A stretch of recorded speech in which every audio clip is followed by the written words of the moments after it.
Pak boleh disampaikan tadi hasil pertemuan BI? Ya, alhamdulillah tadi kita melakukan breakfast meeting dan ini pertama setelah Kadin ya tentunya rekonsiliasi. Dan mudah-mudahan ini menjadi kegiatan rutin Kadin dengan pimpinan Bank Indonesia dan banyak hal yang tadi kita diskusikan dan mudah-mudahan ada keberlanjutan terutama untuk bagaimana peningkatan ekonomi Indonesia. Bagaimana Bank Indonesia bisa melakukan hal-hal yang bisa menjadi satu insentif buat pertumbuhan.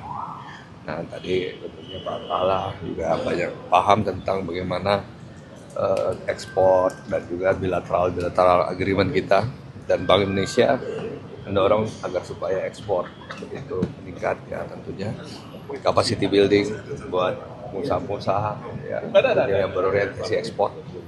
Dan Kadin juga tadi memberikan masukan, dan juga ada institut Kadin Institut yang nanti insya Allah akan bekerja sama dengan Bank Indonesia untuk penelitian, capacity building dan sebagainya. Dan ada beberapa program yang tentunya nanti akan dibuat oleh Bank Indonesia, terutama dalam hal bagaimana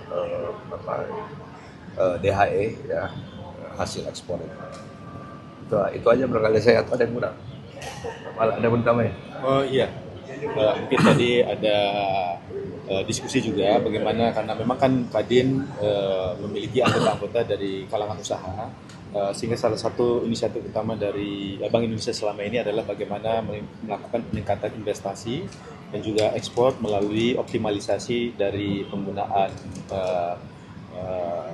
CLT ataupun CLS, local currency settlement, LCT ataupun LCS.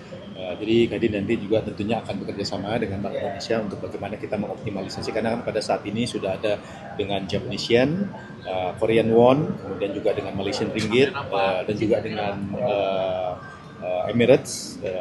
Jadi ini juga beberapa yang nanti akan dikembangkan, termasuk juga salah satunya adalah dengan Indian Rupee.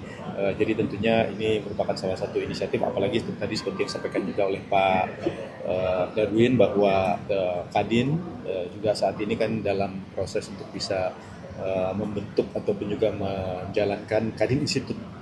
Dan kebetulan BI juga memiliki BI Institute. Jadi bagaimana ke depannya kebijakan-kebijakan untuk bisa mendorong investasi dan juga ekspor sebagai salah satu bagian yang memang dalam kondisi saat ini sangat-sangat dibutuhkan untuk bisa mendorong pencapaian ekonomi sampai dengan 8%. Jadi tentunya kita akan melihat bagaimana usulan kebijakan yang nanti akan disusun bersama-sama untuk bisa menjadi masukan bagi pemerintah untuk bisa melaksanakan.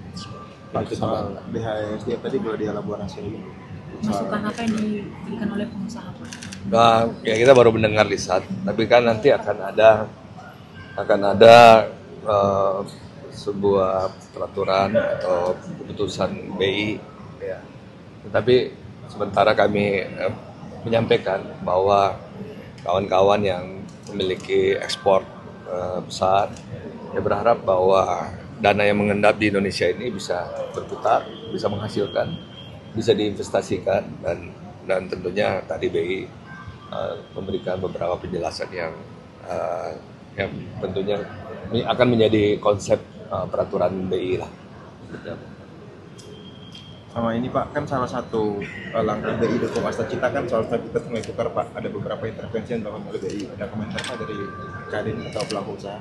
Ya, saya kira bagus di BI menjaga suku bunga atau menjaga currency kita, dan yang paling penting sekarang memberikan insentif kepada perbankan yang memberikan lending terhadap padat karya. Nah, kalau kita berbicara program Pak Prabowo di sini adalah program perumahan. Nah, di situ tadi dijelaskan dari Pak Gubernur akan ada insentif kepada perbankan yang memberikan lending kepada padat karya. Jadi itu menarik sekali untuk mendorong percepatan pembangunan perumahan kita. Gitu. Oke?